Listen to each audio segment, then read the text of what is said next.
קצת משיחנו, ינהיג קהילתנו, כולם יוצאים לקראתו, לעזיז רבי דאגון ביתו. אשרי כל משפחת ביתו, כל אחד הוא איתו, מקובלת תפילתו לפני אלוקים. אשרי משפחת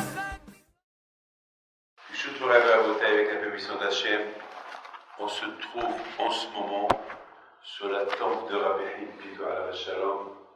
Que ce mérite soit avec vous, génération. Donc, je vous ai promis cette semaine les 6 cours que vous allez écouter chaque matin pendant que vous buvez le café. Sachez que vous êtes devant la tombe de Rabbi Hippido à Issabera. Alors, je voudrais simplement vous dire quelque chose que j'ai senti ce matin. Il y a une histoire que nos sages racontent. Une fois, Rabbi Yochanan ben Zakkai et son fils étaient malades. Et Hachamim nous raconte que la maman, elle vient chez son mari et lui dit, notre fils il est malade, peut-être il est même votre réveil là. Il prie, rien ne va. Il dit à sa femme, tu sais quoi, tu vas aller chez mon élève, Rabbi Hanana ben Dossa, et lui, il va prier pour lui. Et certainement, la prière va monter chez Hachem. Elle va chez Rabbi Hanana ben Dossa, et lui dit, voilà, mon mari me dit de te dire de prier pour notre fils. Et Rabbi Hanana ben Dossa, il s'est mis dans un coin, il a mis sa tête entre ses jambes.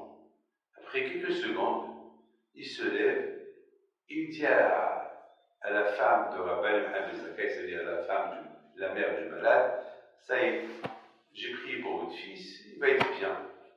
Quelques minutes plus tard, le bébé se lève, il court. Alors, sa mère, elle va chez son mari, Rabbi Yochanan ben Zakkai, il lui dit, je ne comprends pas, ton élève, il est mieux que toi. Toi qui es le père, tu as prié pour le père, pour ton fils, et ça n'a pas marché. Et l'élève, il a prié pour ton fils, et ça a marché. Comment ça se fait?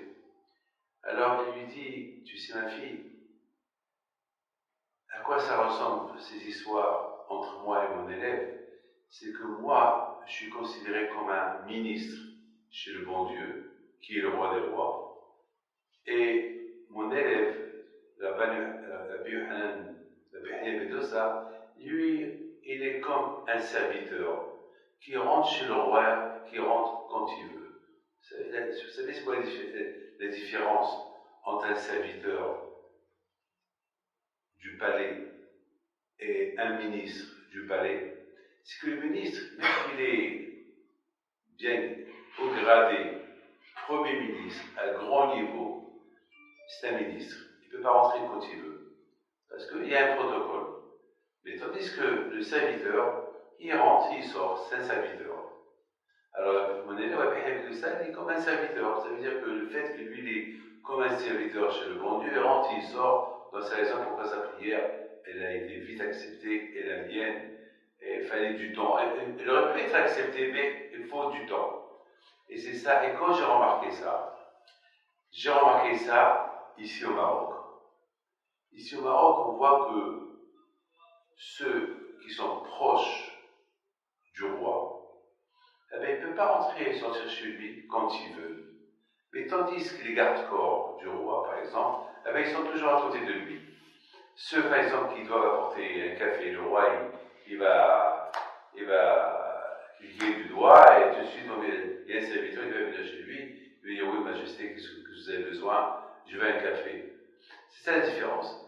Ça veut dire qu'il y a une grande différence entre un serviteur du roi et un ministre chez le roi. Un ministre chez le roi, ça lui prend du temps pour arriver, et un serviteur du roi, il rentre et il sort.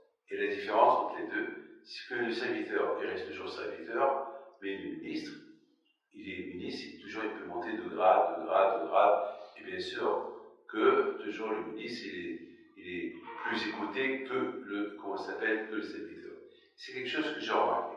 Mais de l'autre côté, mes amis, il y a quelque chose que je voudrais vous dire, quelque chose d'extraordinaire. On dit que lorsque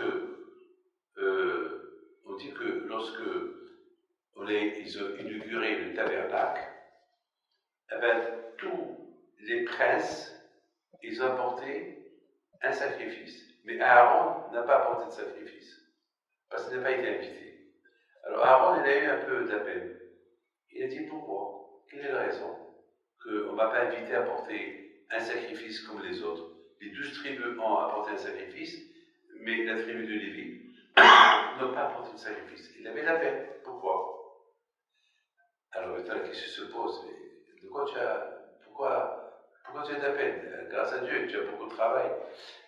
Aaron la Cohen, il était en charge du Beth Amikdash. Aaron la Cohen, c'était lui qui s'occupait des sacrifices. Il avait plus de travail dans le Beth Amikdash que les 12 tribus. Les 12 tribus, c'est une seule fois dans toute leur vie qu'ils ont apporté un sacrifice. Alors qu'Aaron, il a apporté un sacrifice chaque jour. De quoi tu as de la peine? Alors, Akash Baruch Hu, il répond à Aaron, mais toi, tu es plus important qu'eux, parce que toi, tu es un ministre. Et un ministre, il ne peut pas rentrer et sortir quand il veut. Mais tu as le titre de ministre, tu es bien gradé chez moi. Alors que les autres, c'est comme des serviteurs. Uniquement lorsque j'ai besoin d'eux, ils viennent. Alors que toi, non. Toi, étant donné que tu es bien important dans le palais du Beth Amikdash, tant que toi, tu es plus important qu'eux. C'est comme ça qu'Akash Baruch Hu, il a consolé Aaron. Rabbi Haïm Pito Alav Shalom, c'était comme un serviteur de Rabbi Haïm, de Akadosh Baruch Hu. Il rentre, il sort quand il veut. Il n'était pas considéré comme un ministre, il était considéré comme tous les syndiqués, c'est comme des avadim, comme des serviteurs chez Akadosh Baruch Hu. Il rentre, il sort, c'est l'exemple. Lorsqu'on l'appelle, lorsqu'on l'évoque, il répond. Il va chez Hachem, il demande. Alors voilà, que le bon Dieu vous protège dans la santé, la joie. Et puis, sauf Rabbi Haïm Pito Alav avec